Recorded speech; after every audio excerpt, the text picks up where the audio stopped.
আজ আমি আপনাদেরকে শেখাবো জালেম শত্রুকে চিরতরে নির্মূল করার শক্তিশালী বান মারার নকশা ও সম্পূর্ণ পদ্ধতি।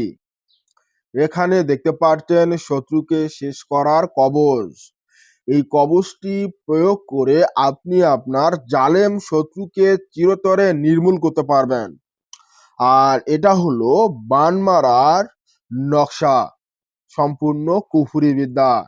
এখানে স্পষ্ট এবং ক্লিয়ার ভাবে আপনি নকশাটি দেখে নিন এবং এই নকশাটি যেভাবে লেখা আছে ঠিক সেভাবেই কিন্তু আপনাকে লিখতে হবে। আপনি ভালোভাবে নকশাটি দেখে নিন, ঠিক আছে? তো এখন আমরা এই কাজটি কেন করব? দেখুন, যখন আপনার অত্যাচারী শত্রু আপনাকে দিনে দিনে কষ্ট দিচ্ছে, মানসিক টেনশনের মধ্যে রাখছে, আপনার ওই শত্রুকে নির্মূল না করা পর্যন্ত আপনার ঘুম নাই বা আপনার বাঁচার কোনো রাস্তা নাই। এই অবস্থায় সেই জালেম শত্রুকে আপনি নির্মূল করতে পারবেন। নির্মূল মানে হচ্ছে শেষ। আর এখানে বলাই হয়েছে শত্রুকে শেষ করার কবচ। তো আপনারা অবশ্যই অবগত হয়েছেন। তো কেন কাজটা করবেন এটা আপনারা বুঝতেই পেরেছেন। আর এই কাজটি আপনারা নিজ দায়িত্বে বিচার বিবেচনা করে প্রয়োগ করবেন। আমি আপনাদেরকে পুরো বিষয়টি বলে দিচ্ছি, নিয়ম পদ্ধতিও শিখিয়ে দিচ্ছি। এইভাবে প্রয়োগ করলে আপনারা শতভাগ ফলাফল লাভ করতে পারবেন। তেমন কঠিন কিছু নয়, সহজ পদ্ধতি। আপনারা দেখতে থাকুন। আর হ্যাঁ, কবিরাজি তন্ত্রমন্ত্র ইউটিউব চ্যানেলে নতুন দর্শক হলে ভিডিওতে লাইক দিন, চ্যানেলটি সাবস্ক্রাইব করুন এবং কমেন্ট বক্সে লিখে ফেলুন আপনার নাম এবং আপনি কোথা থেকে দেখছেন, অথবা লিখুন অনুমতি দিন এই কাজটি করার জন্য। তো বন্ধুরা, এখন আসি মূল আলোচনায়। তো এখানে আপনারা দেখতে পাচ্ছেন যে মন্ত্রটি 500 একবার পাঠ করে কবচ অঙ্গন করিবে, ঠিক আছে? আর মন্ত্রটি কিন্তু এই যে দেখতে পাচ্ছেন, কামাতি ফাসাল্লি রাব্বিকাহুম কুমকুম লতিফু মিন জয়ালিমিন, ঠিক আছে? তো এটা হচ্ছে মন্ত্র। আর এই মন্ত্রটি আপনাকে এই কবচ অর্থাৎ তাবিজটি অঙ্কন করার আগে 500 একবার পাঠ করতে হবে। আর এই কাজটি কখন করবেন? শনিবার অথবা মঙ্গলবার, অমাবস্যা অথবা পূর্ণিমা, এই বিশেষ দিনগুলোতে আপনারা প্রয়োগ করবেন। তবে সবচেয়ে এই কাজগুলো কার্যকর হয় কখন জানেন?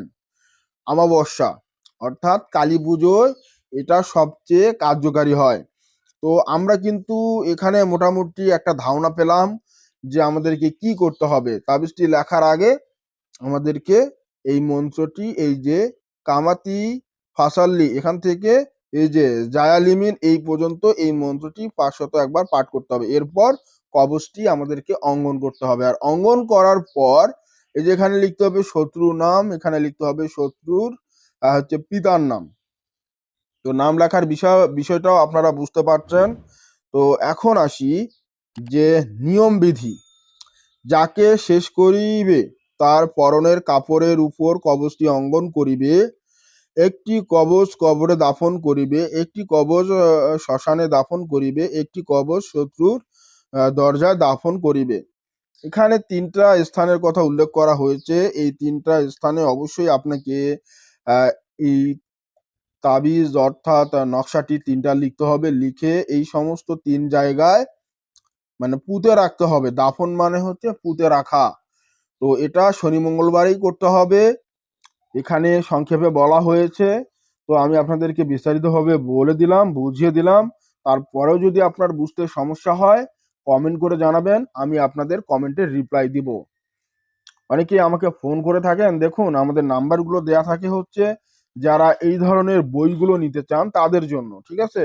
এই বইটার নাম আপনারা দেখেন, কুফরি নকশা ও কালো জাদুর কিতাব। তো এই বই আপনার হচ্ছে যারা নিতে চাচ্ছেন, ঠিক আছে, তারা যোগাযোগ করবেন, অথবা যারা স্পন্সর করতে চান তারা আমাদের সাথে যোগাযোগ করতে পারেন। আমরা অনলাইনের মধ্যে কোনো কাজ করি না। আর আপনারা আমাদের সাথে হুদাই যোগাযোগ করে বিভ্রান্ত হবেন না, ঠিক আছে? আর আমাদেরকে বিভ্রান্ত করবেন না। তো বিষয় হচ্ছে এটাই যে সহজ নিয়ম, সহজ পদ্ধতি আপনাদের সাথে শেয়ার করলাম। এখানে কঠিন কোনো বিষয় নয় যে আহামরি কিছু, এটা আপনারা পারবেন। আর কবরে দাফন করা এটা কোনো বিষয় না। শ্মশানে দাফন করা একটু কষ্টকর, কারণ শ্মশান একটু দূরে হয়ে থাকে। তো চেষ্টা করবেন শ্মশানে পুঁতে রাখার। না পারলেও আপনারা যদি এইটা পারেন আর এইটা পারেন তাহলে এই দুটো করবেন। আর যদি না পারেন একটা পারেন তাহলে একটাই করবেন। মানে করবেন, চেষ্টা তো করতে হবে, শত্রুকে তো নির্মূল করতে হবে, চেষ্টার কোনো বিকল্প নাই। আপনারা চেষ্টা চালান, ঠিক আছে? আর অহেতুক কোনো ভণ্ড তান্ত্রিক কবিরাজে শরণাপন্ন হইয়েন না, হুদাই টাকা পয়সা নষ্ট করেন না।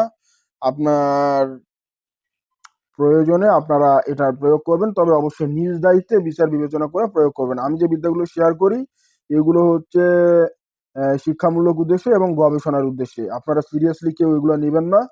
আর ব্যক্তিগত ক্ষেত্রে আমি আপনাদেরকে বলবো যেটা নিজ দায়িত্বে বিচার বিবেচনা করে নিজ দায়িত্বে প্রয়োগ করবেন, ঠিক আছে? তো এই হলো বিষয়। আর আজকের ভিডিওটি কেমন লাগলো কমেন্ট করে জানান। আর আপনার কোন বিষয়ের ভিডিও প্রয়োজন আমাদের কমেন্ট করুন, আমরা খুব দ্রুত সেই বিষয়ের উপর ভিডিও নিয়ে আসবো। আর যারা এখনো চ্যানেলটি সাবস্ক্রাইব করেন নাই, দ্রুত চ্যানেলটি সাবস্ক্রাইব করুন, ভিডিওতে লাইক দিন, আর কমেন্ট বক্সে অবশ্যই লিখে ফেলবেন আপনার নাম, অথবা এই কাজে এজাজতের জন্য আপনি লিখুন, অনুমতি দিন। তো যাই হোক, আপনাদের নেক্সট মতামত অনুযায়ী আমরা আগামীতে ভিডিও নিয়ে আসবো।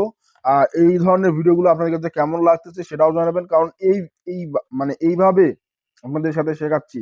তো এইগুলো হচ্ছে বই থেকে সরাসরি ভাবে আপনাদেরকে শেখাচ্ছি। এই শেখার ধরনটা, হ্যাঁ, আমি যে আপনাদেরকে শেখাচ্ছি এই ধরনটা আপনাদের কাছে কেমন লাগলো? অনেকে আছে একটা নকশা শেয়ার করে, এখানে মনে করেন যে একটা ইয়ে দিয়ে দেয়, চিহ্ন দিয়ে দেয়, লেখাগুলো বোঝা যায় না। আর আমি যে নকশাগুলো আপনাদেরকে দেখাচ্ছি একদম ক্লিয়ার, ঠিক আছে? একদম ক্লিয়ার, ঝকঝকে, পরিষ্কার, ঠিক আছে? আমরা যে বিদ্যাগুলো শেয়ার করি বা আমাদের যে বইগুলো আছে এগুলো একদম ক্লিয়ার, ঠিক আছে? তো বিষয়টা হলো এটাই। তো যাই হোক, অনেক কথা বললাম আপনাদের সাথে। যদি কোনো প্রশ্ন থাকে কমেন্ট করে জানাবেন। আর আমাদের কবিরাজি তন্ত্রমন্ত্র ইউটিউব চ্যানেলটা সাবস্ক্রাইব করবেন, ঠিক আছে? আমরা নিঃস্বার্থভাবে আপনাদেরকে শেখাচ্ছি। আমাদের এখানে কোনো স্বার্থ নাই।